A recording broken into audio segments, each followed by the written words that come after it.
going on? Shane at Shane Hubbard Fit, where we teach you how to lose weight without counting calories or doing exercise you hate. Today we're going to talk all about pre and post workout nutrition.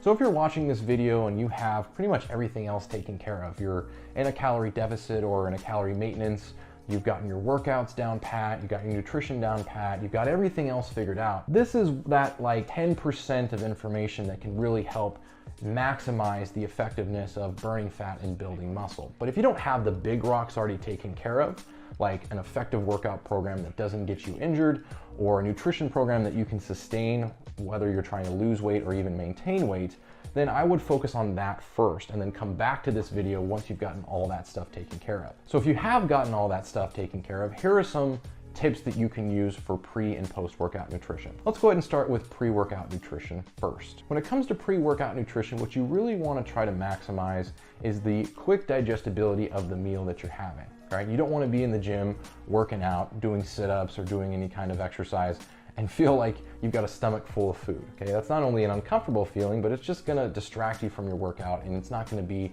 an effective way about going about your nutrition. The other thing that I wanna keep in mind is that you don't necessarily have to have a pre-workout meal. Here's an example. Let's say you have breakfast around 8 a.m. and you're planning on training at 11 a.m., so about a 3-hour difference. That's enough time in between your first meal and your workout to not have to eat anything else in between. So don't feel obligated to have a little something before your workout because maybe you've read on the internet or you've been told that you have to have a pre-workout meal. Your breakfast in this scenario would essentially be your pre-workout meal. Then you would go on with the rest of your day and have your post-workout meal and so on. So you don't necessarily have to have a dedicated pre-workout meal. If you've eaten in the last 2 to 3 hours, you'll be fine. So let's go ahead and talk a little bit about the composition of these meals. If we really want to maximize how the food we eat before our workouts affects our workouts, here are some quick tips. So a general good rule of thumb is that we want the meal that we consume before our workout to be relatively fast digesting, right? We don't want it to sit in our stomach for too long. So there's 2 ways that we can maximize that. We can increase the carbohydrates that we consume before a meal. We can keep our protein immediate to small amount, and we can also decrease our fat content by a little bit as well. And here's why. Protein slows down digestion. It's important to have some protein before your workout to help reduce the breakdown of muscle mass, although carbohydrates in a high amount can also do the same thing. And it's also important to keep fat low because fat slows down digestion. So it's not that we don't want to have any fat, it's that you just want to have a little bit of it. So a classic example of this might be like chicken breast and white rice, right? That's pretty standard, kind of bodybuilding type pre-workout meal. Now, by no means do you have to have it that way, but that's kind of a classic example of a pure carbohydrate source in a high amount and a moderate to low amount of protein. If you wanted to go the protein shake route, you could also do that. You could throw some fruit in there with some protein powder, and then you could throw in, almond milk or whatever liquid you want to use, and that would also work. Now let's talk a little bit about the timing beforehand. So how soon before a workout should you have your meal? I like to let this be something that my clients determine because they know their bodies better, but kind of as a general recommendation, if you're gonna have a solid food meal, probably anywhere between 1 to 2 hours before your workout. All right, that's a good rule of thumb. Now, if you're having a liquid, like a protein shake, let's say, 45 minutes to an hour is probably plenty of time. All right, so let's talk a little bit about pre-workout supplementation now. Now, I personally don't use a lot of pre-workout supplements, but I have in the past, so I'm gonna go ahead and give you some advice on these. So the very first thing that I get a question about is should or should I not take a pre-workout supplement? And here's a couple of very simple rules. If you enjoy taking a pre-workout supplement and it helps you get your workout done, then I'm all for it, right? But there's nothing necessarily magical about a pre-workout supplement, all right? Other than a lot of them, what they'll do is they'll try to decrease fatigue and try to increase energy, all right? So that could be obviously a very beneficial thing when you're working out, but you don't have to take one if you don't want to take one. Now, if you are going to take a pre-workout supplement, I would try to be smart about the kind that you're going to take, all right?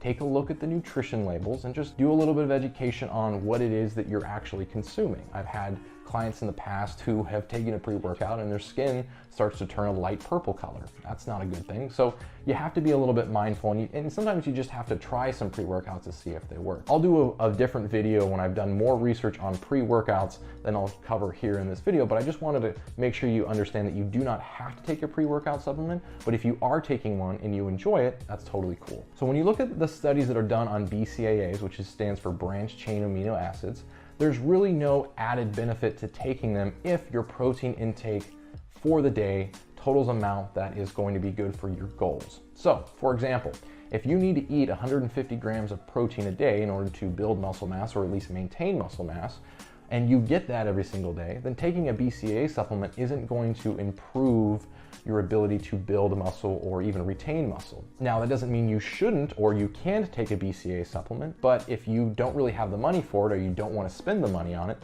you don't have to take it to help promote muscle building. Sometimes when I work out, I like to take a BCAA supplement just because it helps me recover a little bit better, and that doesn't always happen, but that happens sometimes. And it's also just nice to drink something that kind of cuts back on the fatigue that I'm feeling during my workouts. If I've had a really stressful day or I've had a really long day and I'm just not feeling my workout, I'll throw some BCAAs in a cup, I'll drink that during my workout, and it usually kind of levels out the playing field. All right, let's move on to post-workout nutrition. I would say that when it comes to pre and post-workout nutrition, I get a lot more questions about post-workout nutrition. So let's go ahead and cover that first and foremost. The biggest question I get about post-workout nutrition is, do I have to eat within 30 minutes to an hour after my workout? And the answer to that is no. All right, there used to be this idea that there was an anabolic window, that you had to eat in a certain amount of time after your workout.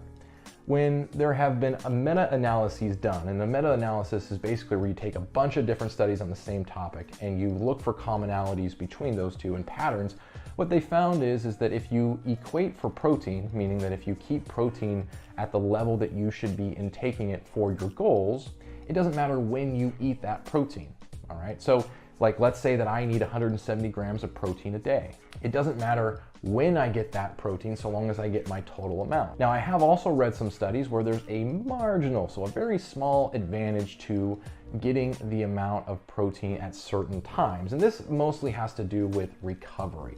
So if you're the kind of person who's taking care of all of the big rocks and you really want to start maximizing your recovery so you can get better workouts, then pre and post-workout nutrition might be a little bit more of a concern for you. But that still doesn't trump that you should be getting a total amount of protein every single day, and when you get that protein doesn't really matter that much. Now, that being said, if you are a 2 meals kind of person and you need 170 grams of protein a day, that's somewhere in the neighborhood of 80 to 85 grams of protein per meal. That's a lot of protein. And if you're finding it difficult to consume that much protein at those meals, it might be better to space them out over a couple of meals, like maybe 3 meals and a snack or something like that.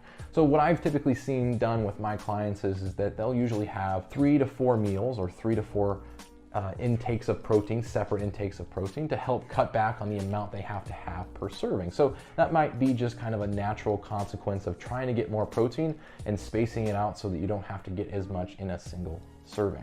All right, so now that we've talked about post-workout nutrition when it comes to protein, what about carbs and fats? So carbs, they can be high or low. It doesn't have to be anything specific. Fats, it can be high or low. A lot of the reasons in the past for recommending low fat after a workout is because we were so concerned as an industry of making sure that our clients were getting that post-workout nutrition window, what's called the anabolic window in our circles anyway. And what we found is, again, that the timing is not super important. Now, if you are trying to get a certain amount of protein per day and eating more fat delays your next serving of protein, that might interfere with your total amount of protein per day. So you kind of have to play with it. The thing that I've seen work the best for my clients is a moderate to high amount of protein after a workout, a moderate to high amount of carbs, and a low to moderate amount of fat. So here's a good example, kind of using the example used before. Chicken breast, white rice, and avocado. And that gives you your proteins, your carbs, and your fats. Now, obviously you can mix and match that however you want, but that's the idea, is that you want a little bit of fat, you want some carbs, and you want some protein. All right, so now let's talk a little bit about post-workout supplementation. So it used to be believed that you had to have a protein shake or you had to have a fast digesting protein source in order to maximize your post-workout meal. And again, that's no longer true. If you're somebody who doesn't already use protein powders and you've been considering getting one because of this whole idea that you need a fast digesting protein, don't worry about it, okay? You don't have to switch to supplements. You can still eat your whole food protein. In fact, you don't need supplements whatsoever. They just supplement your nutrition. Now, if you're going for convenience and you want to get more protein in, sure, there's nothing wrong with a protein shake. There's nothing wrong with consuming whey protein after your workout, but there's really no advantage to doing so unless it helps make you more adherent to getting your total amount of protein per day. So again, you don't necessarily have to use a fast digesting protein source, but it might be useful for you and what you're trying to achieve when it comes to your total protein intake per day.